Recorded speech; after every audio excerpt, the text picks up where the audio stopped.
Once we start this ritual, we can't stop until it's completed. Do you think you're ready for 6 months or more of doing this? Possibly. I think we have everything we need. I think we have everything we need. Let's get started. Let's get started. Welcome, everybody, to another episode of the Grim Cult Society. And for our new subscribers, thanks for subscribing. We appreciate it. That's exciting. We officially have 7 subscribers. Which is a milestone for us. us. It is amazing. Single digits, but we're very happy with that. We're excited. So we appreciate you listening and giving us your ear. And 7 is a very esoteric number. Oh, yes. So thank you, everybody. And today, the big question of the day is, what if somebody told you that there was a ritual that took 6 months to complete and would require complete isolation, nothing around, discipline, and maybe a promise to meet someone that could fulfill a dream of yours? Not to mention all the abstinence that's going to take place. Fasting, refraining from doing things that are pleasurable and enjoyable. Yes. Yeah. Would you believe them, or would you think they were crazy? Well, I would think they were crazy personally. Yeah, me too. But hey. Dan and I watched a pretty amazing movie called A Dark Song. Oh, it was great. Yeah. And I realize I say it's great all the time. I don't remember the last time I really critiqued a film I know, without okay. the great label. So, yeah, I thought they did a great job with this film. No, giving things up is very difficult. Even if you think that the end result is going to be worth it, there's probably enough doubt in your mind that you're not really willing to give those things up. Like, look at, we do this ritual. A lot of people do this ritual all the time. We're currently engaged in somewhat of a ritual ourselves. It's called fat loss. What do we have to do with fat loss? We have to commit to ourselves that we're going to eat a little bit better than we've been eating. We're going to do a little bit more activity than what we were doing before. This is all sacrifice for an end goal. Which wasn't a lot of activity. Right. Sedentary. We were completely sedentary. Yes. For the most part. Working jobs that we sit down at. It's not like it was back in the day where, everybody's just moving and shaking. Actually putting in some laborious work. Now it's just clickety-clack, clickety-clack. Eating a snack. Yeah. It's done. So today we're going to be talking about A Dark Song. It is an occult-based horror movie. I think while we were watching it, it seemed, at least for me, and I think for you, because you were able to name a lot of maybe some of the things that were happening in that movie. Mm-hmm. It was pretty realistic and kind of grounded in rituals. That's what we're going to be talking about today. Yep. I can't speak to the accuracy. What I did notice, though, was them mentioning a lot of things that we're both aware of that exist. Right. I'm not sure if the rituals performed therein were accurate or not. But the premise was great, and I really enjoyed the fact that they stuck with things that existed. It just helps build kind of a base reference, I think, in the viewer's mind. People who are aware of this, and maybe it introduces those who are not aware of it to some new concepts. I think for me, many of the subjects in the movie were things that I actually have somewhat known about, but have never really investigated. So this allowed me to kind of take a look more into those different areas and then learn a little bit. And did you enjoy the research? I did. Nice. I did. And a lot of it I was very surprised by, because maybe the lore or perception I had previously maybe didn't match up what I thought. So you got a little bit different of an experience with the research than what you assumed before. And maybe because I was younger when I was kind of looking into some of this stuff, just like any young kid and curious and things, I think it allowed me to look at it differently. But now as an adult that has experienced things, it gave me a different perspective, I guess. Mm-hmm. So a little introduction about the movie. Dark Song is a 2016 Irish-British independent horror film written by and directed by Liam Gavin. Mm-hmm. Liam Gavin. And this is his first film Mm. that he did independently. It stars Catherine Walker as Sophia and Steve Oram as Solomon, which I thought was kind of funny that I found out this is his first serious role. I thought he did fantastic. Apparently he is... The witch or the warlock guy? Yeah, this is his first serious role. He's actually a comedian. Magi. Yeah. Oh, wow, that's... I'm impressed. Yeah. I really am. I mean, it was pretty amazing acting. So at first glance, it does look like another occult movie. It follows a character named Sophia, which is played by Catherine Walker. Interesting side note. Sophia means wisdom. Wisdom. In Greek. So I just thought that was interesting. And they used words like this throughout. So that's the first one I noticed while we watched. I just wanted to put that in there. Yeah. She does stand up to her name in the sense of she's learning right. Yeah, different because things. she maybe had some missteps and she might have been choosing the wrong way to go about things, but she remedied that by the end because she gathered wisdom as she went. Yes. Yeah. Yes. So Sophia is a grieving mother who hires an occultist, which is Solomon. Yeah, Solomon, another Yeah. interesting name. And I was left wondering, was that his real name? Or was this the name he chose for the ritual? Because that could be very important. Yeah, And it could be. I didn't really think about it until this very moment. But Yeah, so Solomon is hired by Sophia to perform a ancient ritual based on the Abramelin ritual. Mm-hmm. So to my surprise, the Abramelin ritual has different interpretations. Many people have rewritten the book because it is in several different languages, and obviously translation may not oh yeah, come through. it could change everything, really. Yeah. Including the intention of the practitioner. Correct. Yeah. Correct. Yeah.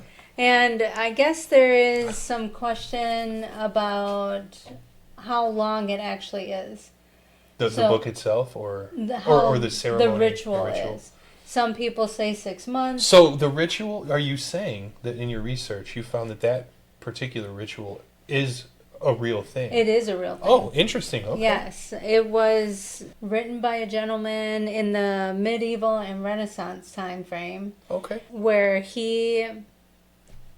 Well, and this is where the interpretation can be different, because although one book may say 18 months, another one may say 6 months. So I think it really depends on, the version that you're reading. We actually own it. And it does specify in this book 18 months. Okay. Well, and I wonder that if through the different iterations, the practitioners were discovering that they could make it happen in a shorter period of time, or there was some fat that they trimmed off of the ritual itself to shorten it that maybe wasn't necessary. You never know. Everybody, everybody has their own interpretation of things, and certainly practitioners of these types of arts they're gonna kind of go with what they think works for them. Yeah.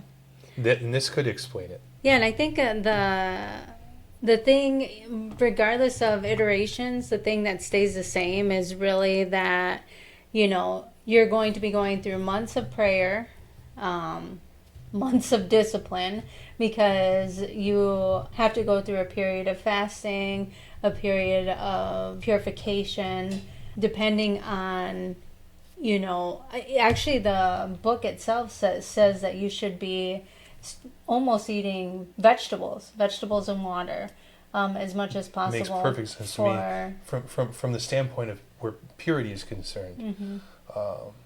I won't get into the science of it, but I mean it's proven that those things are actually the better sources for you as far as bowel transit time. specifically. To you kind take of them cleanse in, your body. they go out. Right. And then, of course, the number one thing is the isolation. So being able to isolate yourself. In this movie, they find a countryside home. Gorgeous. Yeah, it's absolutely Gorgeous. beautiful. Yeah, it was beautiful. And it was in a secluded area, nobody around. And actually the book says that it should be in a secluded area where you cannot oversee somebody else's home. Maybe it didn't hit every mark because there are certain things that were missed in the movie when you're actually reading the text. And that was actually something that the director had said that wasn't his intention to like fully immerse himself in that, because or pure accuracy, yeah, which nobody could really know anyway. And I think too, like if you are superstitious in any type of way, if you're actually following something to a T, this is supposed to bring up negative energy, bring up demons, and with the goal of casting them out. Yeah, hitting that higher power to then be able to ask the question you want to ask. Which goes back to purification. Yeah. It's purifying the mind, body, and soul. All parts. The trifecta, as it were. Yeah, so it wasn't his intention to be 100% accurate. He shared that it had a dabble of everything. It had a dabble of the Abramelin, it had Cabala, it had Sanskrit and Chinese, which is a language, yeah, Chinese-based rituals, and then Gnosticism was covered. Let's see. There were some OTO elements and Golden Dawn. Never explicitly mentioned, I don't believe, but when he started talking about rituals, that's what came to mind for me. More Crowleyan, magic. When I was initially watching the movie, I was thinking, okay, well, is this just conjuring demons rather? Because Solomon's character says that he did the Lesser Keys of Solomon. I think they did do some invocation. They did, yeah. So I was thinking, oh my gosh, especially, two characters really hold the whole movie. Like, it's crazy how their chemistry, even though they didn't have chemistry. Yeah, well, I think they did great I together.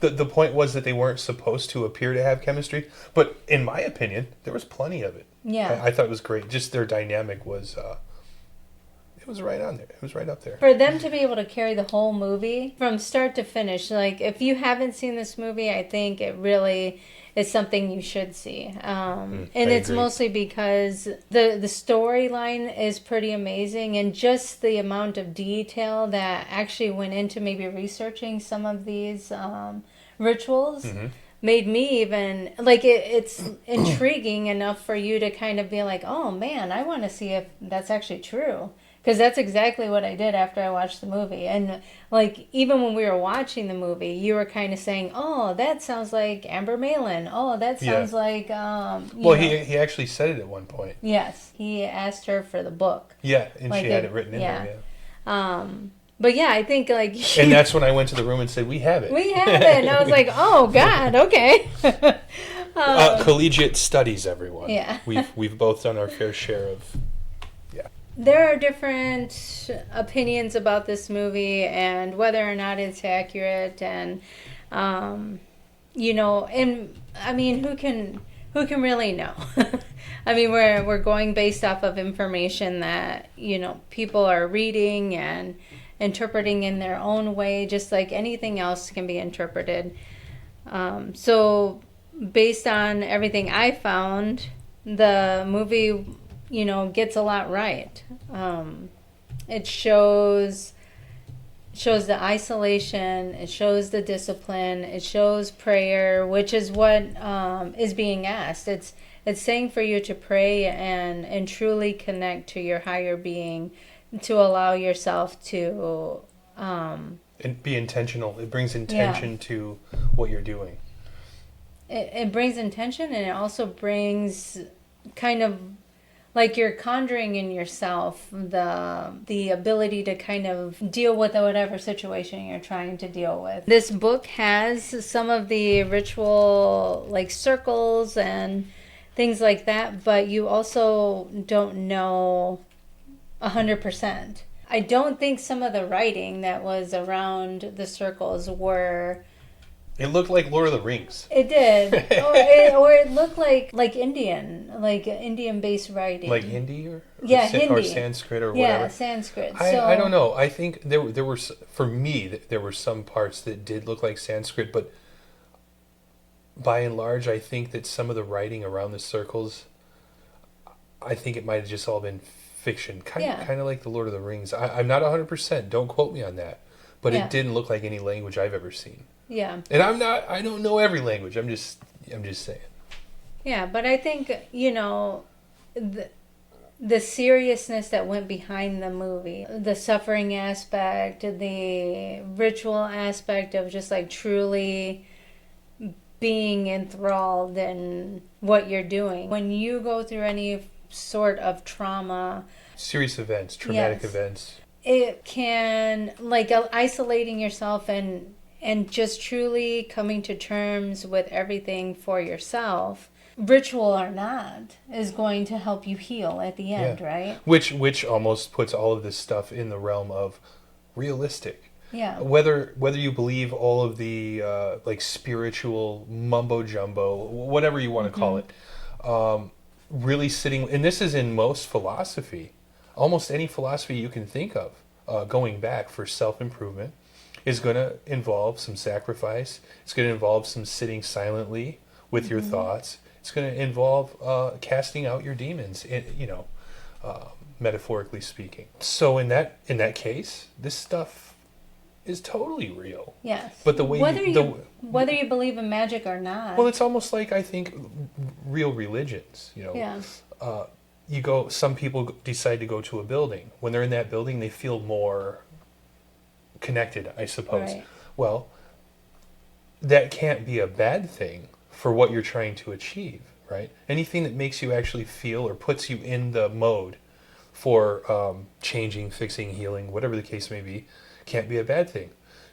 The way you arrive, it doesn't matter if it's like this or like that. How big of a difference is it really? It's not. In just about every religion, there's chanting, prayer, solitude, togetherness when necessary. But yeah, what's the difference? What's the real difference? This is our opinions, right? Of course, it's just opinion. I mean, I sit and think of, when there's been several times that, Dan and I have gone through our events in life. Dark I feel periods. like, I feel like mostly me, but Well, no, both of us. Yeah. When I always think back at those times, I always think of when you're looking at healing yourself, you really are looking at isolating yourself, which is for both of us, that was what we needed to kind of repair. Like, usually, for the times that I went through things that were traumatic, it was more, Dan, I guess, Dan, you were my occultist because because it was like a guide. Yeah, a guide. I mean, I feel like we've done it back and forth. Yeah, we've gone through those times, and it's always been, us isolating ourselves at that point, and then really trying to either provide affirmations for each other, looking for that higher power, being able to understand that there's something greater out there than ourselves. Breaking whatever spell is binding your mind at the moment, helping you realize that it's something you've created. The negativity is something within you that you've got to dust it off. And I mean, regardless of, in those certain situations, of course, it is somewhat self-inflicted, but also other people causing pain to you. There's totally outside influence. I guess maybe what I said came off the wrong way. I don't mean it's all just because of us, but the way we handle situations is 100% on us. Right. The way that we process them and get through them, we've got to do that. Yeah. So. But I think that's also a learning opportunity, because I know that now, but I know when we were going through those situations, it was kind of like, shit, is it going to get any better? Like, this freaking sucks. Having a difficult time waking up, or having a difficult time even like expressing, what is kind of going through our minds and things like that. Not only that, half the time you don't really want to share when you're down, Yeah, because you don't want to kind of be a bummer or a drain. Debbie so Downer. you try. Well, I mean, and that's almost putting it in a bad way. Well, no, I know. And everybody has but it these is moments. true. And lucky those of us who have someone we can actually Count on. But I don't think everybody really wants to share their darkest, pain. Right. So holding it in definitely makes it worse. It does. Yeah. It does. And I think, as I feel like that's how this movie kind of hit me, was like thinking, Sophia is dealing with something super traumatic and something that caused her a lot of grief. And, there's definitely been a lot of periods in our marriage that, like, there have been traumatic things that have happened to me, and mostly because of my work. I feel like, I seclude myself into my work, and then it becomes who I am. And then when something bad happens from there, it destroys me. And I feel like, when you're first kind of going through that, because I feel like maybe this was her first time really dealing with grief, or dealing with a loss of something that was who she was, it like really brought her down to like the depths of her despair, and she didn't know how to get out, and she thought this was the answer maybe. And it just made me sit and think, like, basically all those times that it's happened for us, it's kind of like a ritual. Me and you, we seclude ourselves. Yeah. And it's not always the same. No. But the thing that does stay the same is that we do seclude ourselves. Me and you will not talk to anybody, and we're kind of like partners, and just being like, hey, almost like the two in this house. Yeah, maybe. Yeah, only closer. Closer. Only closer. Yeah. Oh shit, you kind of look like Steve Oram. Like, I guess. Yeah.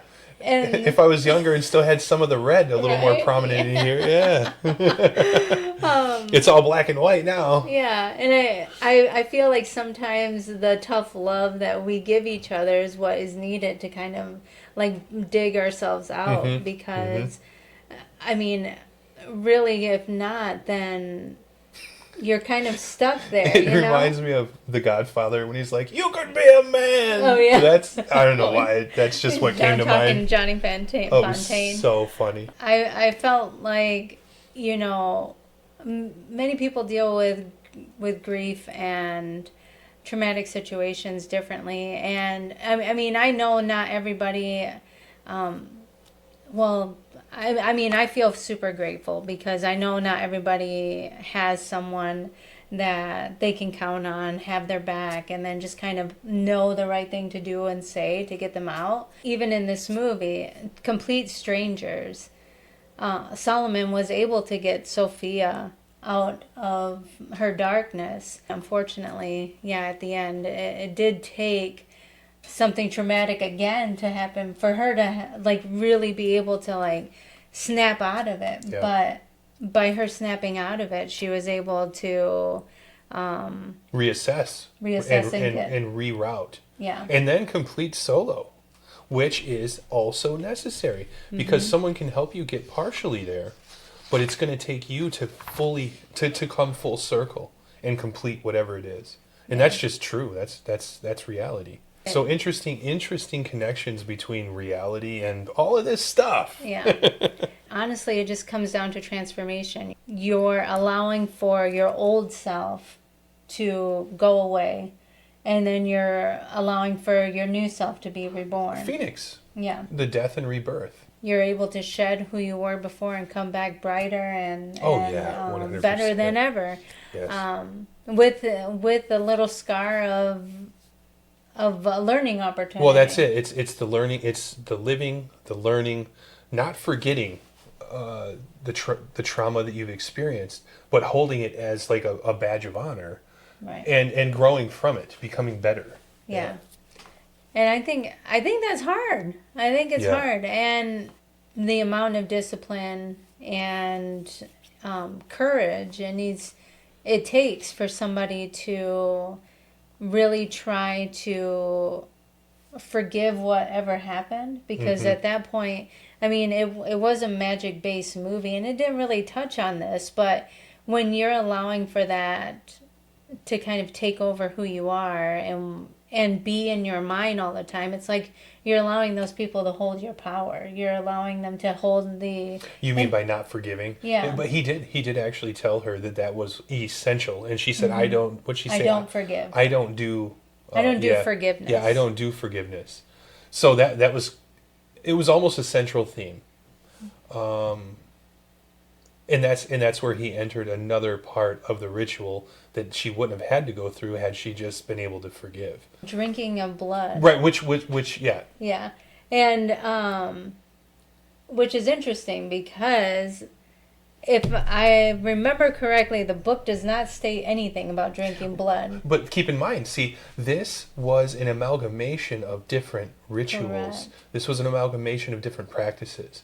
So where that particular one came from, I'm not 100% sure. I'm 100%. Oh, you do know? Perfect. Yeah. I want to hear it. So one of the names that kept popping up in my research, it was Aleister Crowley. And part of that was that Aleister Crowley, as part of his own ritual, would sacrifice cats and have have individuals in his coven? We maybe? say coven? Yeah. A study group? Ritual group? I don't know. Ritual group? He would have them drink the cat's blood.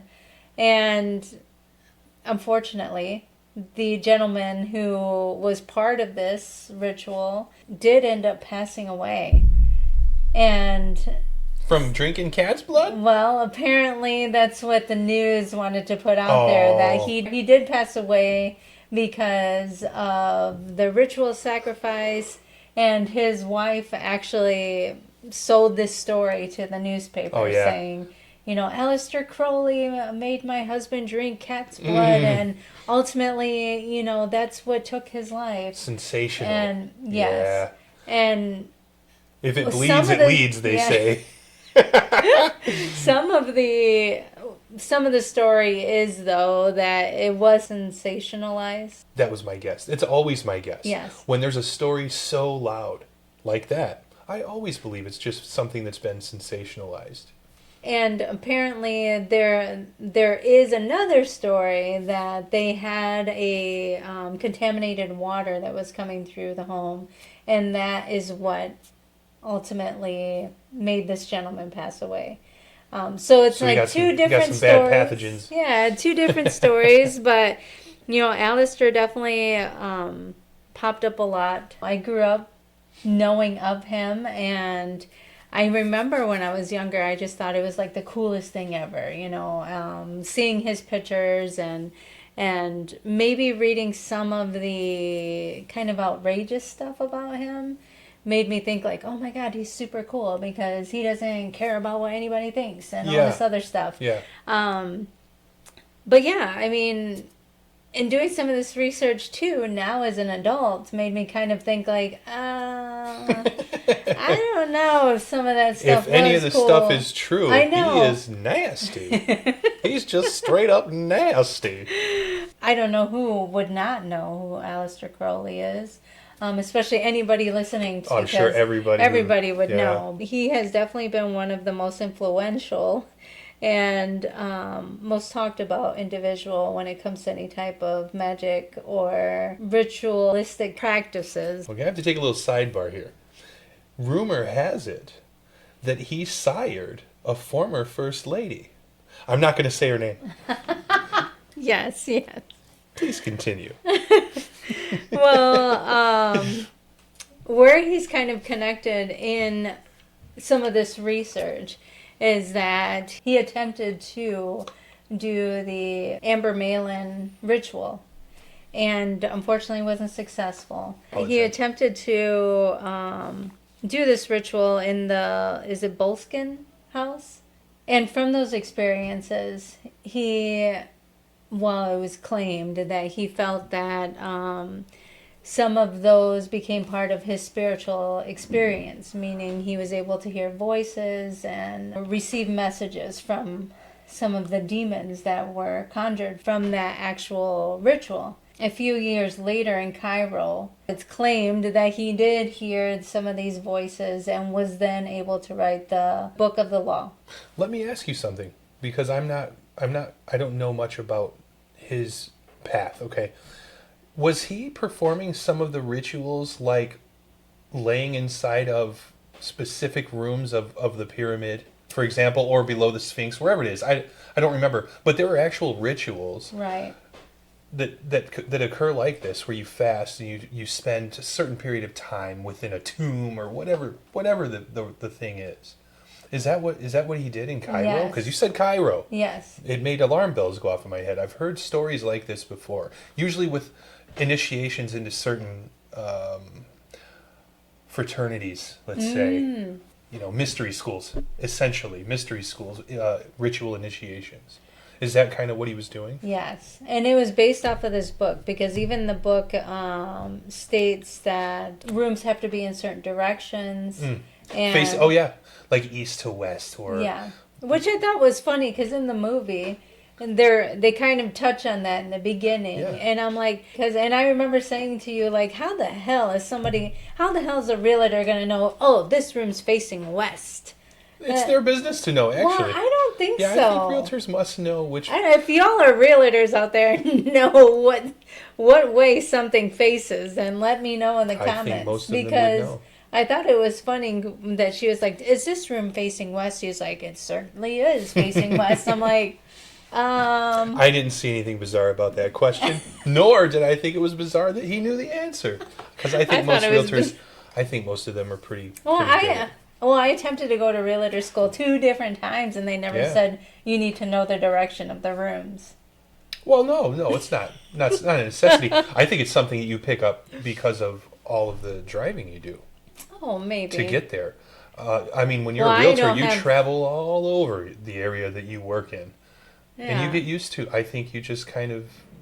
It's not hard to say, oh, the road I came in, I know that runs north and south. So right now we're facing this way. That's west. Do you get what I'm saying? Honey, I've never been. Oh, you were in the military. You don't know how to tell a direction? Hell no. It's like, go that way. Okay. It's all good, man. I don't know any directions. I couldn't even tell you. Well, I know the next thing I need to help you learn now. Then.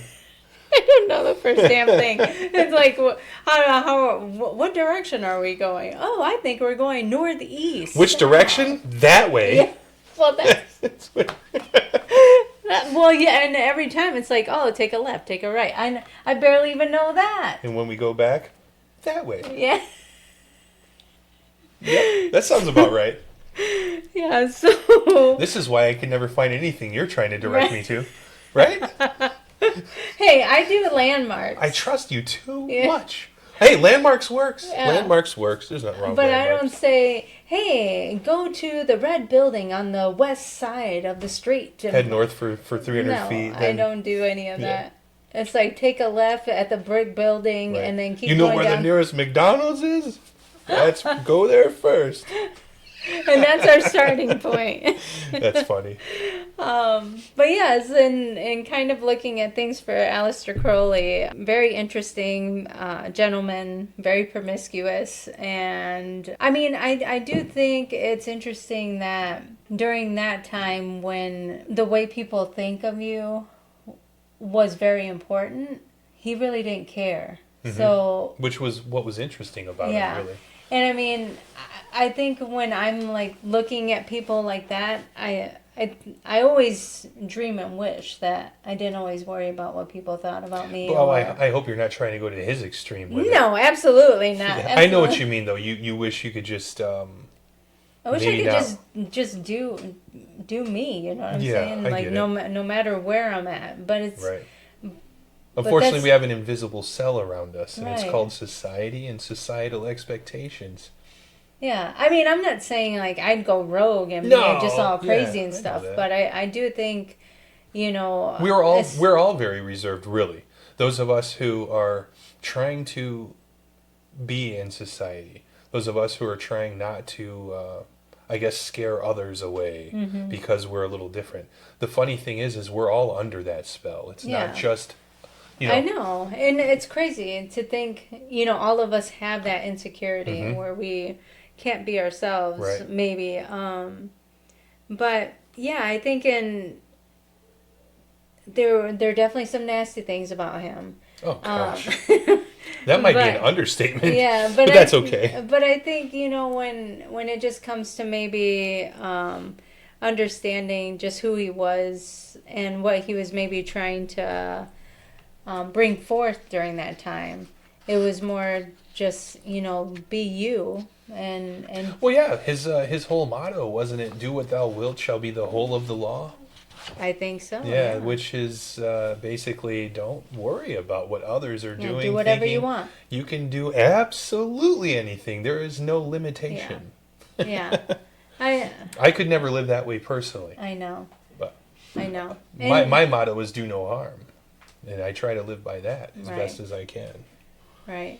Yeah, and I always think, especially even just in my professional life, I'm like I always want to like put a little sprinkle of myself, and I mean most of the time I think I've learned now the balance of Right, but you're being still my restricting yes, yourself. yes. Yeah, it's not Um truly you. yeah. It's you with a filter because you almost have to, especially when you're a professional like you are. You're a Yeah. professional.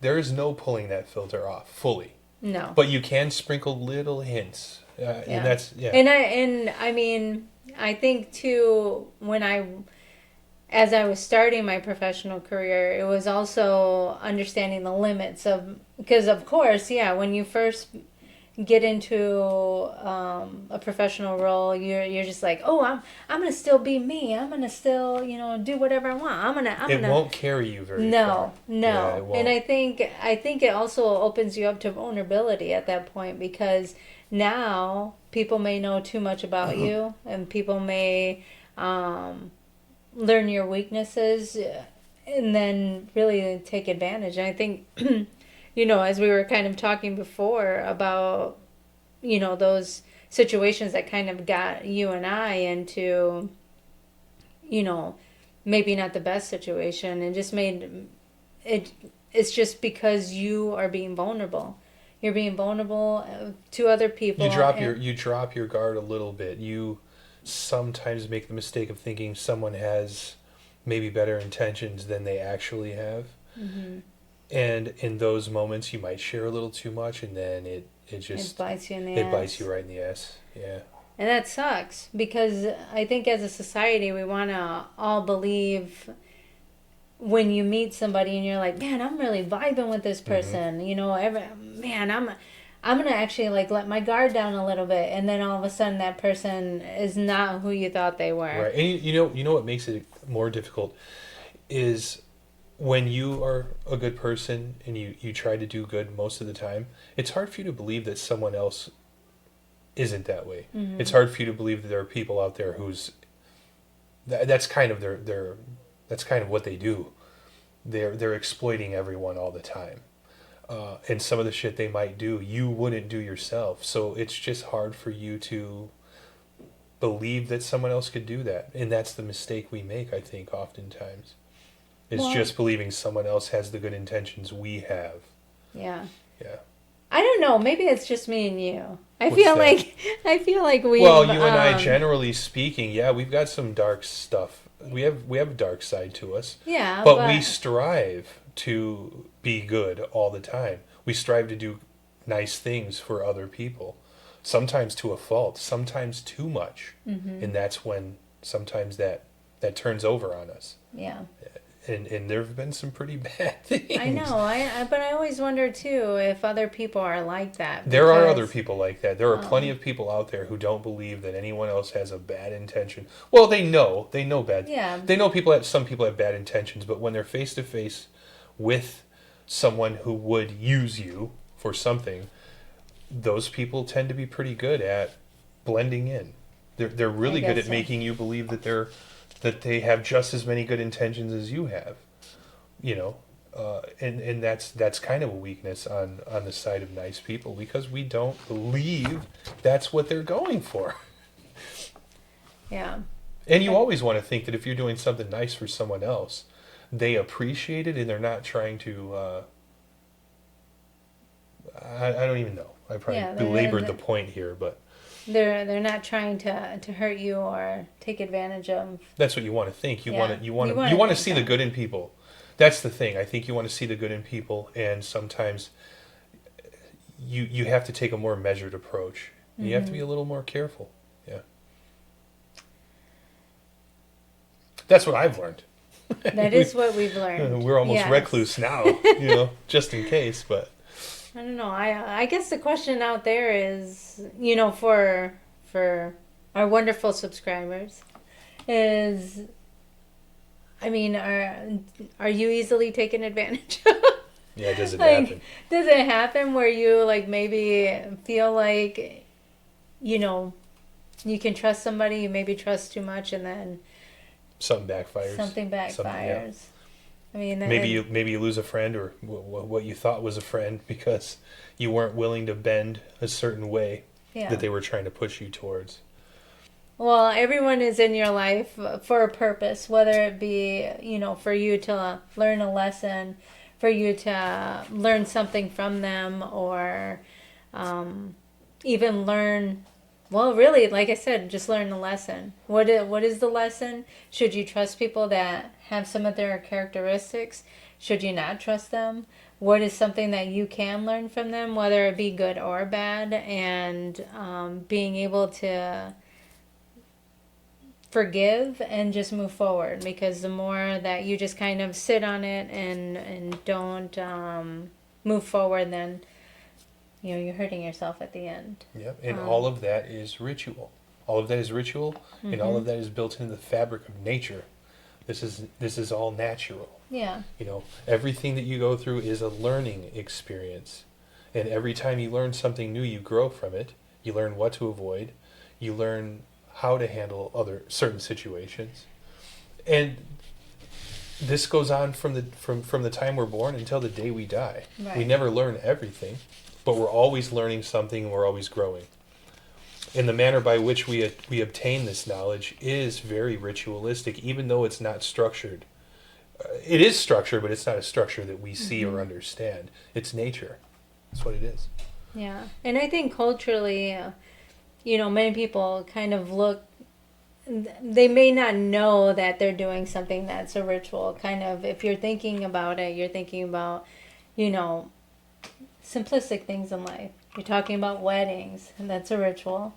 You're talking about graduations. You're talking about, baby showers, prayer, going to church, going to your job. Yeah. For crying out loud, is a ritual. It is. Just everything is kind getting of up in the morning, having that cup of coffee. I mean, it's crazy if you actually sit and think about what is the same thing you feel like you have to do every single day, or your day's thrown off. That brings up an interesting question that just popped into my mind. Are we conflating ritual with routine, or are they kind of interchangeable? I think they're interchangeable, because you're doing something for a result. Yeah. You drink your coffee in the morning because it makes you feel good. It makes you wake up. It makes you wake up. It makes you not cranky. You go to work because you have to get the almighty dollar. Yeah. Right. Yeah. There's a reason why. Yeah, there's a reason why for each of these things. Don't go to work. Don't get your money. Ritual failed. Right. We started this podcast today by saying, we're trying to get on a routine where we're eating healthy and we're working out. So it's also understanding when you're doing the same thing all the time, what is it that You're getting something out of it. Yeah. Yeah, there's an end result. Because, I mean, well, we're sitting here eating bad food, watching TV. And that's the pleasure trap. Yeah. And then all of a sudden, all this wonderfulness still happening, a ritual. Yeah, happening in front of us, and we're just kind of like, oh, God. No matter what, there's a sacrifice. When you're doing that and you're putting the wrong stuff in your body, you're sacrificing your health and your shape for pleasure. When you give that stuff up, you're sacrificing the pleasure to an extent or to a degree to do away with that which you built up that wasn't so good for you. Yeah. Yeah. So it's. And I mean, again, it's a this is ritual, all just my right? opinion. I am not, it's these are all of my opinions. I mean, everything I say everything is my we say opinion. is our opinion. I mean, I guess the biggest part of the movie is understanding that, as humans, we're drawn to rituals. We're drawn to how things kind of are laid out and our own comfort and what we build around that. And even though Sophia wasn't looking for anything from a spiritual aspect, because really she wasn't. This is my thought behind what she was doing. We're trying to reach some goal. And for her, it was revenge. If you act physically, if you go out and take revenge, the only way we really know how, well, you're going to get caught. And then you're going to suffer some consequences. Away from it. She was kind of probably discounting the spiritual damage she was going to do to herself by doing this, but she wasn't thinking of that. She wanted revenge. She was hell-bent on getting revenge. And the end result that she was hoping for was that it would be carried out, and it was done ritually, which means there would be no tie to her. There's no evidence that she had anything to do with this. And she gets what she wants. Hence, ritual leads to end goal. That's what I think it was all about for her. She did end up changing, as we know, but that was the intent of the ritual. It was so that she could have revenge, and then continue living her life, and never being questioned, never having anything to do that puts her anywhere near the outcome that she desired. The fact that humans are problem solvers, we're always looking for a way to solve our problems. That was her biggest problem.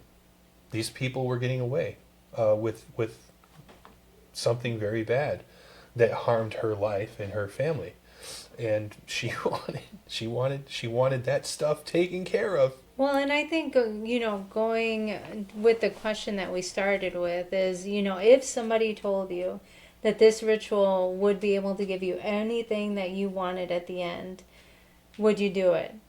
And I mean, I think as a parent, any time anything that Sophia went through, I think any parent would have felt the same, I think it depends on maturity level. I think it depends on life experiences, because I'll tell you, my answer 15 years ago would have been much different than what it is today. Today, my answer is, what can I do about it? It's not going to fix anything. It's done. It's over with. Well, and I think, it really comes down to understanding, too, that the ritual is like a self-healing opportunity. Yeah.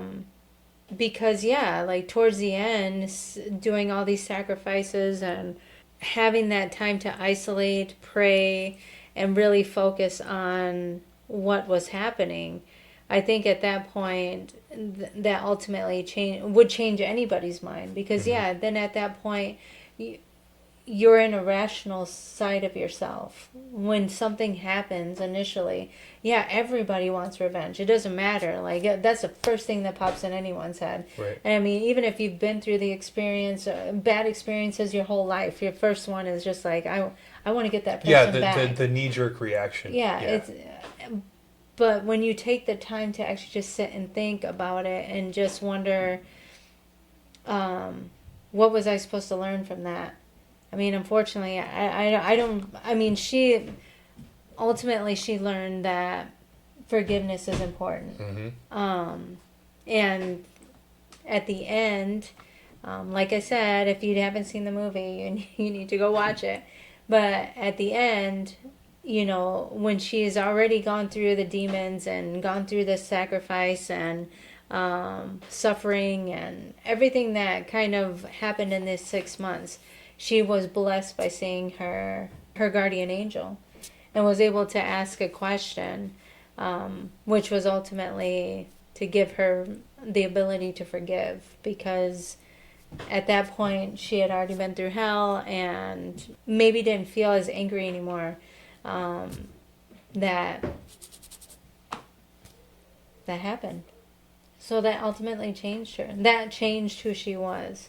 I know plenty of people who still hold grudges and live in that negativity and there are some people that don't even make it. No. I'm not going to elaborate, Yeah. but you know what I mean. Some people that go through some pretty intense traumatic experiences, they decide not to try anymore. Mm-hmm. Read between the lines. Yeah. And I mean, I've definitely met plenty of people that want to keep that grudge and just have it be the one thing that they sit on and just allow it to kind of take over and make them angry maybe for the rest of their lives. But really, oh yeah, some people use it as an excuse to be ugly and just mean and cruel and rude and whatever else. And it's like, why? We know people like that. Yeah, we do. And it's like, why they live a very miserable life. It's like, dude, if you just put a little bit of effort into working on those things that are affecting, and some of these things aren't even that serious, so I can't understand why it's such a big deal. But I'm not them, and everybody has their own issues to deal with. But I think when it comes to people kind of just wanting to stay in it makes people are like a glutton for their own punishment. Yeah. They just punish themselves over and over again, and that will have you living a miserable life.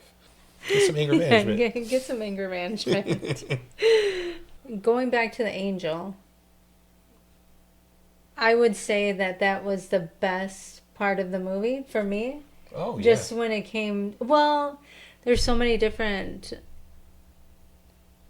frames that were beautiful. Like I think throughout, like... It was color, all good, yeah. But I think I get what you mean. It was almost maybe the most memorable single scene of the film, maybe? We didn't expect that. I didn't expect that. And I definitely didn't expect the way it looked. No, or the sound. Yeah. The voice was awesome. Well, he didn't talk. Yeah, he did. No. Yes, he did. You saw his mouth move and everything shake. And there was music in the back. He was talking. But he didn't talk. Yeah, he did. It was so deep that it was not... His voice was so deep that you could not make out what was being said.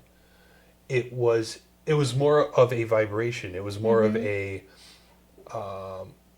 frequency, I guess you would say. It was more of like a frequency, but it was definitely communication. Well, yeah, he was communicating. Therefore, he was talking, I guess. But I'm guessing what they were going for is our human minds wouldn't comprehend. I mean, we're not allowed to see God, for example. The Bible tells us this. You can't see God. If you see God, you die. So I'm going to guess that some of that melted over into angels, because angels also biblically are visible, and they kind of take on the appearance of humans. As a matter of fact, in the Bible, when people are in the presence of the angels, they don't realize they're angels. They just think they're other humans. So I think it was a stylistic choice, and I think he was blending, or I'm assuming that the idea was to blend God with the angel, where yes, you could see the angel isn't God, but instead of not seeing the angel, you couldn't make out what the angel was saying. But maybe you did, frequency wise. Maybe the vibe gave you what you needed, I'm guessing. Well, the angel was massive. Huge. He's massive. Huge. It was like a titan. Yeah, and it was like... It was awesome. It was awesome. It was awesome. It was really cool. the colors that he chose for many parts of the movie. I was watching that movie and thinking, I want my house to kind of follow some of these colors. Yeah, I thought it was a really nice color scheme throughout. There was beautiful, deep, like blues, and then blues, golds, reds, wood, red. Just like wood. Lots of wood. Wood accents. Yeah. Yeah, I mean. Yeah. It was just beautiful. Artistically, it was beautiful. And then pair that with like the runes and sigils and whatever you want to call all of the drawings that he did. It was just interesting. It was really, it was very artistic, I think. Yeah. Yeah, it was a very beautiful movie to watch. My takeaways, it's a lot of stuff that we already kind of know. And I don't mean from like the magical and ritualistic angle of it. I mean, the whole thing talks about how to manage your temperament, how to manage your feelings, your emotions, personal growth. It's all in there. You experience something traumatic. It is the story of the Phoenix, in my opinion. But it's not something that just happens. You have to go through all the stages. You got to go through the grief, you got to go through the mourning, you got to go through the rebuilding. The rebuilding phase takes some sacrifice, it takes some abstinence, it takes some fasting, it takes some solitude, it takes some companionship, because that was even present to a degree. But in the end, you the very end of whatever it is that you're trying to get over, that has to be accomplished by you alone. There are stepping stones along the way. There are people that can help you. There are different sources. Let's just say if you're a reader, if you're a painter, if you write, those can all be things in the journey for healing and getting over it and growing as a person. So yeah, that's my takeaway. My takeaway is it was a movie about healing severe trauma, and the route that this particular woman took, though it was magical and it involved multiple different disciplines, it's still just an allegory for how we heal. It was very well done. It was gorgeous. The actors were really good at what they did. They were great. They were great. I never once thought that this movie's so boring. There's only 2 people in it. You know what I mean? I think I expected that when it first started out. I was like, this might be kind of a boring hour and a half or whatever length it was, but I never felt that way actually while watching the movie. It flowed well. I guess that's all I can say, really. I liked it. Yeah. I think my key takeaways are similar to yours. I think when anybody isolates themselves and are able to look internally into what the issue is and maybe be able to move forward from it is the true statement of transformation. Like, I mean, everybody looks for that, and I don't think anybody wants to stay in a state that is going to just bring him sorrow. Yeah, it's kind of self-destructive. I think everybody in their own way. Well, I don't know. As we said earlier, I think some people are okay staying in it. But I think too, it also comes down to maybe people not understanding how to use appropriate coping mechanisms, or maybe they were never taught, or these. I think when it comes to you and I, we've learned so much just based off of everything that we've ever read. It's just kind of, it's something that we are forever learners. Life experience too, not just reading. I mean, you go through things. Life experience, but I think whenever we're actually going through that life experience, you and I kind of try to investigate as much as we can to try to see, okay, how can we get out of either one, this rabbit hole that we've now attached ourselves to. I live in rabbit holes. Or 2, like how do we get to a point of being able to see the light and just being able to get out of that. It is hard. It's 100% hard. Like it's harder to do the work to get to where you want to go, but when you do, the best thing is waiting for you on the other side. Yeah. And I mean, that's really what I got out of this movie was she went through something. She had to go through something worse in the movie and to encounter different things, and then at the end though was able to come out and ultimately win.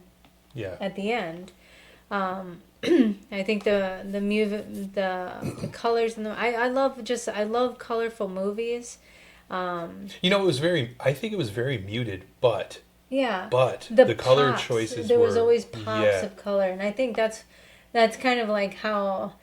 I mean, because it wasn't vibrant by any No. means. It wasn't like a vibrant No, movie. it wasn't. But the colors that were used in the way it was done. Yeah. This is my opinion, of course, but oh man, it was nice. Yeah, And it was dark, but it was dark. I feel like that's whenever we kind of talk about interior decorating and things like that, and you tell me That's what you envision, right? But it never turns out no, that way. No, it doesn't. I always want like pop of color. Let's go chartreuse, fuchsia, and mauve. I think that's what we're going to go with today. But every time I think about that's what I mean, honey, is like those kind of pops of color. Yeah. Like, Yeah. you know, I'm No, not. I like it. Another story for another day of me selecting colors, but yeah, it's like I think of the colors and just how wonderful they are, and Like a Charlotte Hornets colored living room. Oh boy. I was pregnant during that time. Hey, you can have that. I'll let you have that one. I'll let you. When I wouldn't know. I've never When you're been. like 8-9 months pregnant, you're Yeah. going to make any type of crazy decision for nesting. I don't know. Charlotte Hornets living room, blood red hallway. They were touching each other. It was perfect. Oh my god, I know. It was looked good. terrible. I wish we would have taken pictures. I do too. Oh I my- can't believe we did it. I guess it was before the time of everyone holding. Maybe. I think. Oh my No. gosh. Yeah, it was still flip phone territory flip back phone then. I think. territory. I'm sure some of our viewers are like, "What the hell's a flip phone?" Yeah. We're not boomers. Yeah.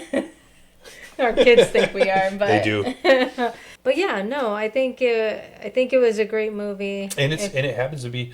I think it could be classified a folk horror, Yeah. modern folk horror. Modern but, folk horror. But I mean, it's one of our favorite, That is if our- not our top favorite genre, folk. It is. Folk horror. Yeah. Wicker Man. Sorry. That was the do love- Tourette's. Wicker Man. We do Yeah. love the Wicker Man. Yeah.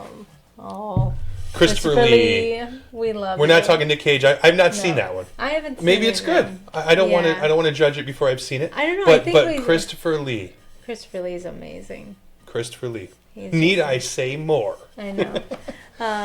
Yeah, maybe a movie we watch, or if you've seen it, maybe let us know if we should waste our time. I'm kidding. I'm The kidding. the Nicolas Cage the Nicolas version Cage one. of Wicker Man. She's referring to. But yeah, I think everything was good. Loved it. Loved it. Does this mean we get to close out our ritual? It didn't take 6 months. It didn't. You think that was enough time? Do you think we achieved what we were going for? I think so. Okay. I think so. All right. I hope so. Is it bad omen to say my fingers are crossed? We cannot leave if we can't leave. All of our candles blew out. Yeah. I think that's a sign. It's time to go. Time to go. Thank you, everyone. And to our new subscribers, we appreciate you, like we said. 100%. And stick around. Throw some comments. Yeah, throw some comments in there. Let us know how we can What'd you think? continue What'd to we miss? improve. Yeah. And what do we miss about the movie? And have you seen it? And Any other perspectives that, we love information. So. we do. So take care, everyone. Peace out. Bye bye.